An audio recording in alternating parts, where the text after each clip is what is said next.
ONVO stock analysis next week and onward. Is it a buy or not? Watch this 1 minute video till the end, find out.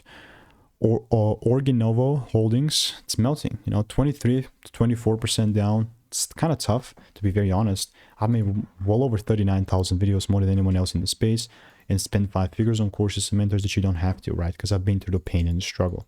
Now, it's not looking good, bruv. The idea here is that the likelihood that the price is going to keep melting down is still quite high. That's ultimately what I'm looking to kind of double down on. But notice that I'm not just going to randomly sell, right? Yeah, these could be the lows, but only if I see like a... Wait a minute.